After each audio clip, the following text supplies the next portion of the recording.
Hello, everyone. Welcome to another episode of the Addicted Mind podcast. My name is Duane and Hana, and I'm your host. And today our guest is Benjamin Lehman. Benjamin is a life coach, a writer who helps people better understand themselves, their motivations, their blind spots, with the hope of recovering their primitive and provocative authenticity. They are also the director of the Mind, Body, Soul Wellness brand, All Points North, a behavioral health provider dedicated to destigmatizing mental health and providing new front doors to wellness. Benjamin is going to share his own story of recovery and the tragic story of his brother's suicide and all the history behind that. He's going to share that with us and the growth that he got going through that experience.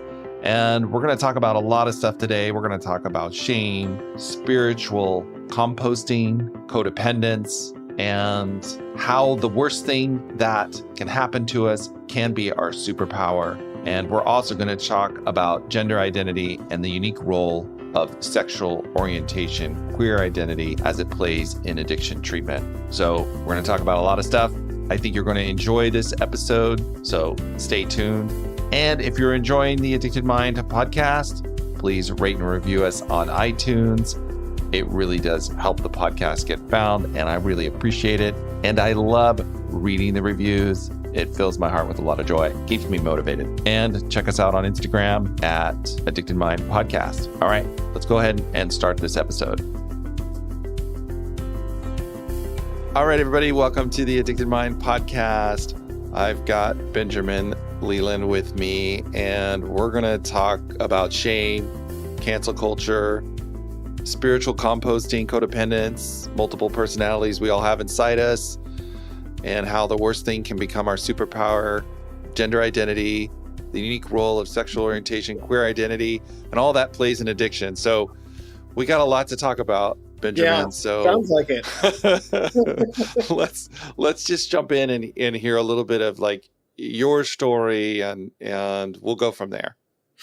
Sure. I mean, I think stories, especially within the world of recovery, kind of split into like 2 or 3 parts, right? There's like the before, the kind of like leading up to boiling point, and then there's the crisis moment where it all comes tumbling down and you realize the change is not just necessary, but like, essential. And then you have that period after you've gotten sober where all of a sudden you come back online and you hopefully awaken to not just living life, but like thriving in life. Right. My story begins in England, as you might be able to tell from my accent. And, like pretty middle to middle upper class family, had everything I needed, certainly had everything I wanted. Definitely, had a silver spoon in my mouth, access to great education. Family life wasn't ideal. Mum and dad split, and, mum spent a lot of time in and out of treatment herself for mental health issues. I was growing up with my own sort of like queer identity, which could not really come out to play or find any level of acceptance. Not because I wouldn't have been able to be accepted in that family. There was no religious related sort of like, bias or prejudice. But with my mum's sort of mental health issues and my largely being the one that was living with her, my entire life became almost dedicated to emotionally regulating her. And as happens with codependent kind of enmeshed relationships and trauma and all of that stuff, you kind of don't really have an identity separate from that person. And so I never felt safe really to be who I was. That obviously isn't healthy, right? I mean, it's, that part of you that is getting stuffed down and frozen, essentially comes out in other ways. And I started doing drugs, smoking weed, drinking alcohol, stealing into the cabinet at night with friends over. But that turned to cocaine. And, over the years, that became a pretty stable part of my day-to-day living. I mean, manageable insofar as manageability is concerned. Right. But, like my entire get down was be the smartest person in the room.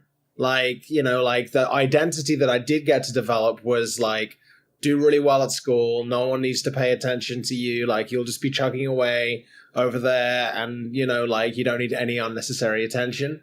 So I managed to do really well, go to great university, get a great job.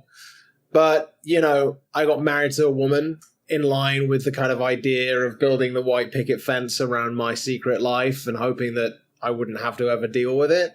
Right. And then in 2014, my mum committed suicide because she kind of got thrust into center stage with a media shitstorm that, you know, she got herself into trouble essentially for some stuff she was doing on Twitter.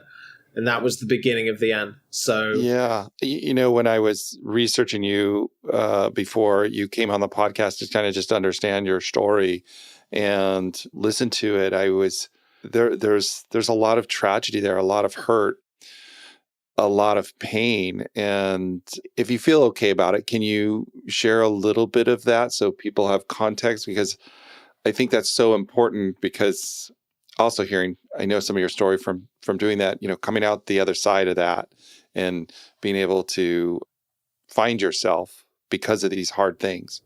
yeah, you know,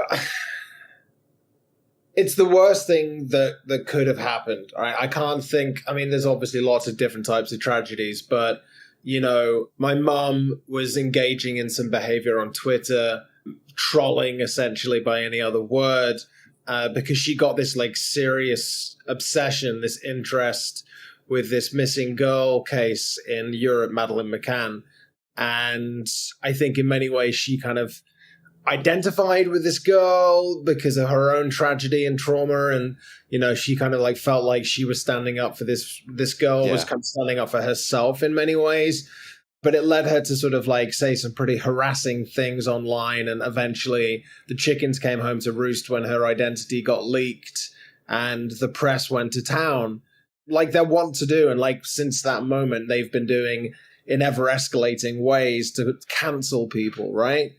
Right. And to feed on the kind of remains of these characters that they kind of like publicly vilify. So that caused me to deal with all of this media attention that was just highly negative and deeply upsetting. But at the same time, it fed into this very conflicted sense that I had that, like, my mum was amazing and I love her and I'd give anything to have her back.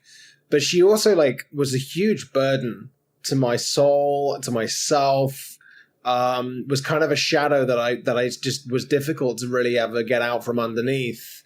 And so when she got into trouble and, you know, like there was a part of me that was like, had a sense of like, you see, like, you know, like I'm not always the one that's doing wrong. You know, there was a certain level of like satisfaction that I derived from knowing that, like, now you know how it feels to have like somebody tell you that you fucked up. But of course, like it ended in an incredibly tragic way and I lost her. But losing her sent me down such a dark rabbit hole. And at this time you were already, it sounds like drugs, alcohol, substances were your way of coping. And then here's this event, this dark place that just sucks you in because of this tragedy. Yeah. I mean, it's like a black hole, like in its truest sense, that there's this like huge anti-gravity kind of like event that happens that just sucks everything into it.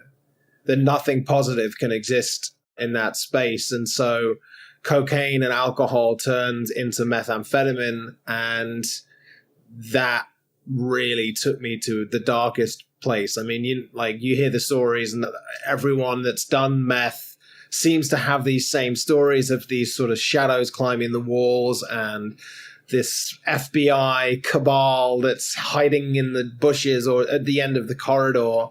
And it's a very lonely, very devastating and scary space to be in.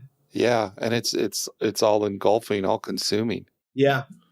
You know, and then there's also this part, you know, that I find a lot of people who get sober, you know, who kind of veer towards creativity and artistry, you have this crazy, really perverted sense that like you need to be in the darkness in order to be creative. That it was like you make your bed with this really unfair world, the way you perceive it, right?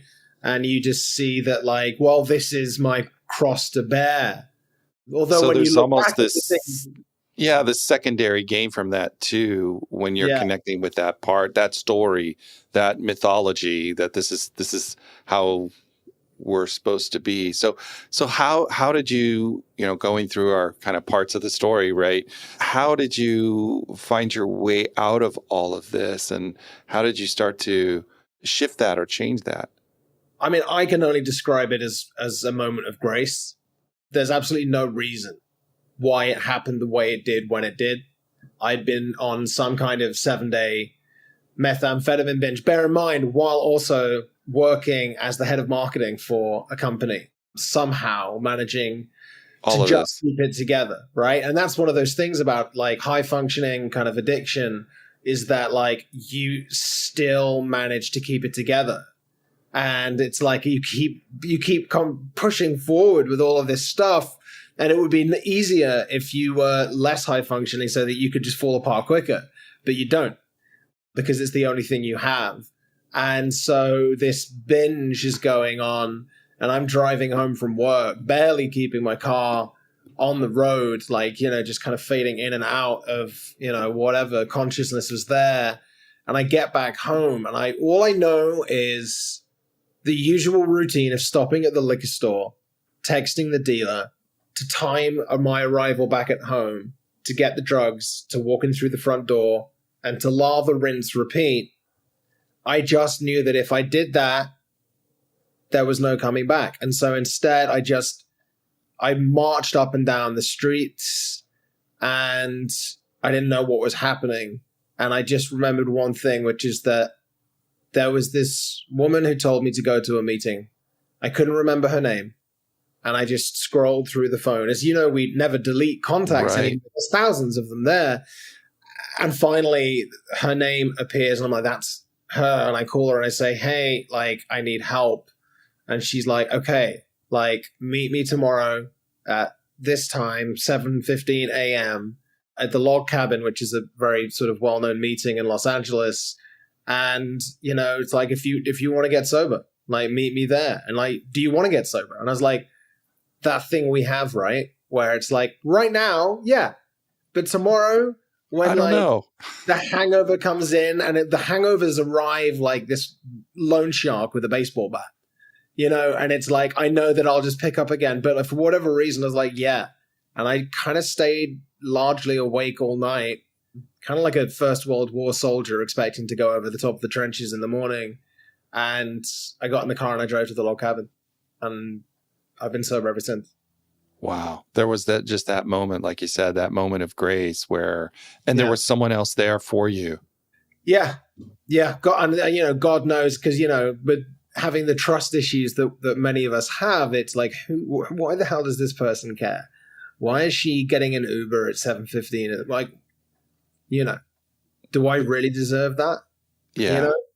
So let's talk about a little bit of like moving through all of this to that point of maybe having to, you talk about spiritual composting, like having to do that work as you move through all of these things in your life.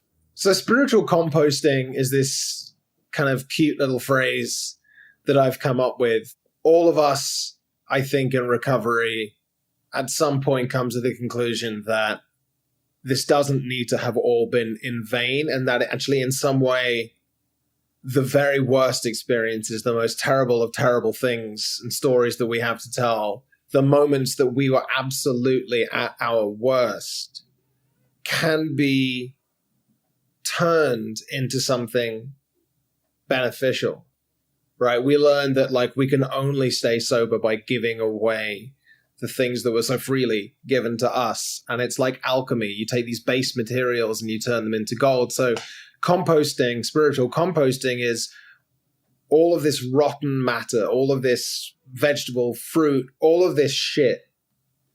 If you just leave it for a while, it turns into compost, which is nutrient rich and fertile, and it's where the flowers grow. And I found that my experience with drugs and alcohol, my experience with suicide, parlayed into my ability to volunteer with the Trevor Project and take calls from queer kids who were struggling and contemplating suicide.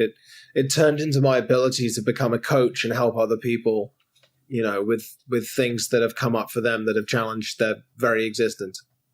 Yeah, talk more about that, especially for people in the queer community and addiction treatment and getting help and some of the unique problems that people in the LGBTQ plus community face when dealing with addiction, dealing with trauma, and dealing with a culture that in many places, are attacking them. Mm-hmm. Yeah, I mean, like, that's an invitation to quite a serious soapbox for me. Yeah. I mean, look, here's the deal.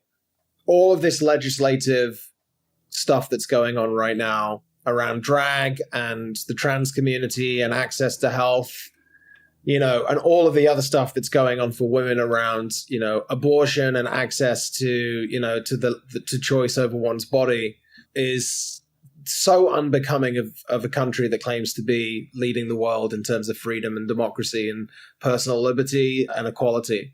So, I mean, I'm just going to leave that to one side because it's just, It's atrocious, but it doesn't speak to the individual issues that, although it does aggravate them from a mental health perspective of feeling like you're not accepted.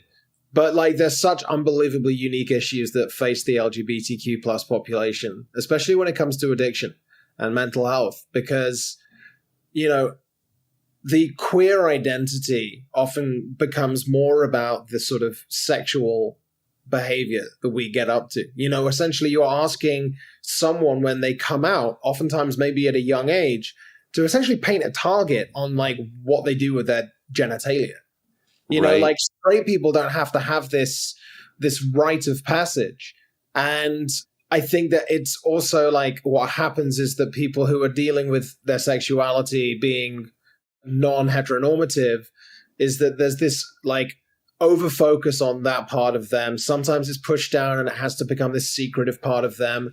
It takes up such a huge amount of mental bandwidth, even if you're in an accepting world, trying to work out where you belong and who do you look to as a role model. And when you look at role models, you see these like Sex and the City style RuPaul. It's all flamboyant. It's all over the top. It's all about this pride that had to be formed in contradistinction to a culture which was designed not to accept it. So it's very in your face. And there's a part of you, I think, that gets frozen when you're going through that at a young age. When all of these other kids are going to house parties and making out with members of the opposite sex on couches, and you're sitting there going, I can't do that, you get this Peter Pan syndrome. And like anyone in addiction knows that there's a part of them that stopped growing at some point, that there's some immature part of them that turned to drugs and alcohol to cope. And you add to that being in the LGBTQ plus community, and it's just a compounding effect of all of that. It's like you were saying earlier, this one piece that like what you're doing with your genitalia is what everybody focuses on. Yet there's this whole humanity piece that gets missed, like the humanity of your personhood. Yeah. And that's like a whole nother thing to deal with. And then you're getting all of these other messages that you're not accepted. You shouldn't be here. This is wrong or whatever. Yeah. Yeah. I mean, it's all of the things that go into that identity are like, there's so much trauma, there's so much shame going on there. I don't know that straight people think anywhere near as often during the day, am I straight, am I not straight, like what does straight mean? But queer people are constantly having to like renew their identity and ask themselves, what does it mean? And oftentimes in the queer community, that comes down to like, when was the last time I had sex? There's this drug culture that comes up in the queer community of the meth and the GHB and like all of that chemsex stuff, which has a lot to do as well with like the disinhibition. Like, how do I feel comfortable having sex knowing that there's all of this part of me which still feels like some part of it is wrong? Right. It's like sometimes having sex as a gay person almost feels like you're having a cheat day on your diet. There's just, there's this like, oh, I just like overindulged in chocolate or fast food. You know what I mean? It's like the internalized homophobia that you're wrestling with yourself, and I just imagine that's just so painful and adds more to that pain of maybe feeling like you have to hide it, or you can't be yourself. It's either having to hide it, but then once you're out of the closet, it's like being expected to, rightly and wrongly, participate in this kind of pride culture, which is all about like saying, I don't care how you think about me. I'm going to wear this. It feels good to me. It's aligned with my identity. Like, I'm going to be the person I am. But that pride stuff, it's an overcompensation. It's a necessary political overcompensation to try and say to society, I don't care if you don't accept me. But what that does mean is that sometimes we get caught up in this terminal velocity of like having to be in your face and saying, you don't bug me. I am who I am. But there's still this part of you going like, I'm scared. And like, I don't feel comfortable. Yeah. And how, going through your life and your addiction, how did this, if you don't mind sharing, how did this play out for you, having to kind of work through all these pieces? A lot of therapy. Yeah. But like for me, like I found role models within the gay community, friends who I could look to for sort of rounding out my personality and my identity, and like getting access to like the intimacy, which can be so lacking, at least in my experience, within the male gay community, which is the only place I can speak knowledgeably about. Having a therapist who was a gay male as well, and like finding that kind of peace and exploring those parts of my identity and doing it in a safe, vulnerable place, knowing I was speaking to someone who'd been through it as well. But also in therapy more recently, getting involved in like IFS, internal family systems therapy, and befriending all of these parts of me. Because this is the thing, that it's only in relative recent history that it's become more accepted to talk about the voices, right? And I'm not talking about like schizophrenic auditory hallucinations. I'm talking about like the voice that says in the morning when you wake up, what are you even bothering doing getting out of bed? Like, you're a piece of shit. Or like when you start writing, really? You think you're going to write a book? Right, all of those yeah. internal personalities, this ecumenical council that is like all exists to try and protect us, even if it feels and seems hostile. But it's like befriending those parts of my personality and understanding that there's a beautiful unity in it. That we all have like pieces of our personality that absolutely. Like we can talk with ourselves. We can have a relationship with all these different parts of ourselves, and that helps us look at all the pieces of ourselves, maybe the stuff we like, maybe the stuff we don't like, or we don't want to look at, but we need to. And I think that's the big thing for me, is that like, it's like a puzzle, right? Like an actual physical puzzle, is that, you start generally, unless you're like a masochist, with the corners, right?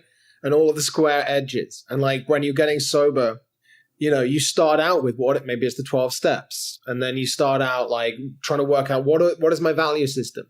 Like, what do I stand for? And then you start moving into the more complicated pieces, but you've got the structure there, the routines to kind of dig in. And a big part of all of that was especially helped by the 12 steps, but there are other ways of doing it too, is like looking at those things that seem shameful, upsetting, kind of like, when you hear women talk about how they drove drunk and high with kids in the car, this stuff we've all done.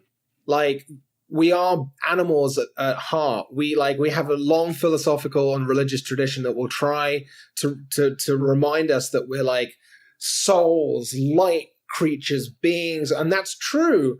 But we're also pissing, pooping, fucking animals that, like, Nietzsche kind of comes in to remind us, is that like there's like this dark aspect of our personality. Carl Gustav Jung, who deeply informed the 12 steps, that it's like, until we can own our shadow, we are failing to integrate our entire humanity. And that can be very hard in the modern age, where there is this idealized golden standard of comparison created by like social media, where everyone's like, yay, I'm living my best life. And it's impossible to live up to that. We all think I'm the only one that's depraved, disgusting, and immoral. And it's only a matter of time before they work it out. But the truth is, everyone's done shit that's dark. Everyone's thought things which are very improper. And I feel like if we could all just break bread over that, we might be onto something. I think I definitely agree with you. If we can all look at our humanity. I love Carl Jung's work. I think I was listening to another podcast you were on and talking about Joseph Campbell's work of, looking through myth and seeing our journey kind of laid out in front of us, but being able to see that also gives us that grace too, like you said. I think it makes grace easier. Yeah. I think that, like, if there isn't a crisis point, if there isn't discomfort, if there isn't resistance, then I'm not sure what exactly one can expect in terms of growth. I mean, you look at Joseph Campbell, you have to have the nadir. The hero has to have a point of where it feels like there's no coming back. And then you come back and the lessons have been learned from that thing. Yeah. Yeah, I think that's true as well. So that's where the tragedies will appear for us, that we have to face the dark things that come into our life, and we're faced with this decision. Yeah. There's no good and bad as much as there is just like useful and, useless. I think it's ultimately like all of this journey is about a non-linear, like winding roads towards self-actualization. And until sometimes you destroy something, like it's impossible for it to actually, like, you have to rebuild. Things grow back stronger at the broken places. Yeah, absolutely. What about the importance of like doing this and, like you said, breaking bread over all of this, telling your story, and the importance for you of doing that and telling the story to people so that people can hear what you've been through? I mean, I think the terrible stories are the ones that we have to tell, right? I think my personal platform or my personal sort of like skill is that I definitely do care what people think of me to a certain extent, like when I know them more than when I don't. You know what I mean? Right. Like, yeah, absolutely. When I know people, I'm like completely like in the pocket of what your perception of me is. If I don't know you, I don't give a rat's ass. And I have been very strident and open about things that I have done in my life, sexual curiosity of a queer boy growing up, experimenting, like the ways in which my mental health issues like played out. Like, I'm laying all my cards on the table in a very, very frank and like arguably, inappropriate, people might say, way, because I've had the experience of doing that and having people reach out to me and saying, I didn't think I could ever talk to anyone about this thing I'm about to tell you. And here it goes. Yeah. And it goes to, I love your website domain, provocatively authentic. And I think that goes into that. So tell me a little bit about that too, and what those two words mean together for you. Authenticity is a word that I lived with for a very long time. I was that little precocious queer kid walking around school while everyone else is playing soccer, and I'm like clutching my copy of Albert Camus and Jean-Paul Sartre, and authenticity is a big part of that whole existentialist movement. And yet it's funny that, like, for up until I got sober, like, my idea of authenticity was just being, as having a secret life and just being a provocateur who, like, always played the devil's advocate, always took the other side just to be argumentative and just to be kind of unruly. And I thought that was me, that was my authenticity. But my experience in sobriety has shown me that like that there's more to authenticity than that, obviously. And that there's like my value system and my gender identity and my sexuality and my relationship with the universe and other people around me. And I feel like I'm now living authentically. And my goal with what I do, my life coaching, my transformation coaching, is to help other people reclaim that part of them that is authentic, and to do it in such a charismatic, exciting way that it's impossible for that example not to want, like, to make other people want to follow suit. You know, I think it's like people in recovery, it's like osmosis, right? That it's like you create this glow, attraction, not promotion, that just naturally brings people, you know, attracts people to whatever it is that you did to achieve that type of change and that type of internal, you know, kind of radiance. There's something like, when I talk to people and do this work, you can sense that change in somebody. I don't know. I can sense it when people are, I want to say this, comfortable enough in their own skin. I don't know if that makes sense, and you can see that it is this change that happens, that people before, maybe it's, I don't know, we're hiding from ourselves. We're lost in this pit, like you described it. And then we come out to this other side where we can be ourselves. We can be who we are. And it feels okay. I don't know if that makes sense. I mean, it's the most beautiful thing in the world to see when the lights come on with someone else, and also to remind them, because when you're hanging out with these people that are early on in their recovery, and there's this moment where the skin goes from ashen gray to like flush pink, right? Going up to them and saying like, hey, because you're always the last to notice the change in you, right? Yep. And to remind them that that's happening for them, and to listen for like the things that they say, like, I'm going for a job interview in a couple of days and I'm really nervous, and putting that in your phone and like calendar reminding it so you can reach out to them and then just like stay abreast of those things that are happening for them. Because I needed so much encouragement to transform. It doesn't happen. It takes a village. It doesn't happen in a vacuum.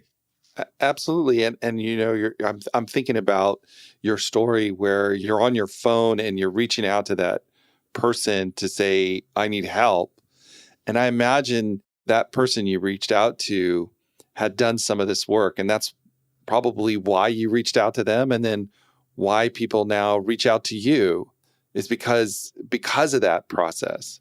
Yeah.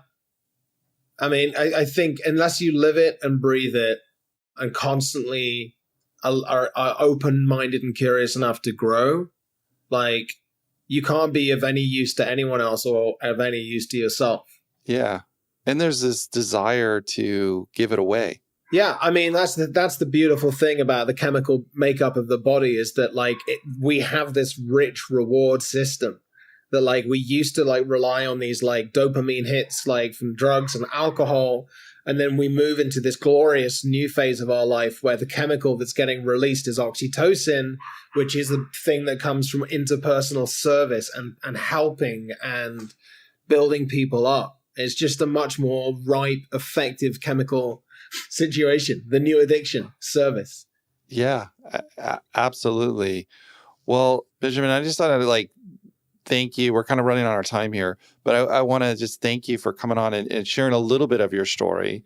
Before we go, I always like to ask one question of my guests, and that's if someone is out there struggling, maybe they're having a hard time, what would you want to tell them? What would you want to say? I mean, it's a pretty broad sort of picture of the person needing help, but it's okay to ask for help. Like, saying I need help and not having it to do it on your own that's the bravest thing you can do, is say I need help and I don't know the answer. But we live in a society which makes you think that you have to do it on your own. You have to work it out. and you can't. You need others. Yeah. Or what I'd say to that person would be, call me. Awesome. I love it. Where can people find you if they want to hear more of your story and hear more about you, which I encourage them to do? Where can they find you? So people can go to Instagram at Benjamin_Leyland. There's also the website provocatively-authentic.com, which you can also get to by just typing in benjaminleyland.com. Awesome. Thank you, Benjamin, so much for coming on to the Addicted Mind podcast. I appreciate it. Thank you, Duane. I appreciate it too. All right, everyone. Thank you for listening to the Addicted Mind podcast. As usual, all the show notes will be at theaddictedmind.com, so you can check out all the links there. And don't forget, if you've enjoyed this episode, click the subscribe button or share the episode with a friend. And check us out on Instagram at the Addicted Mind podcast. All right, everyone. Have a wonderful day, and I will talk to you on the next episode.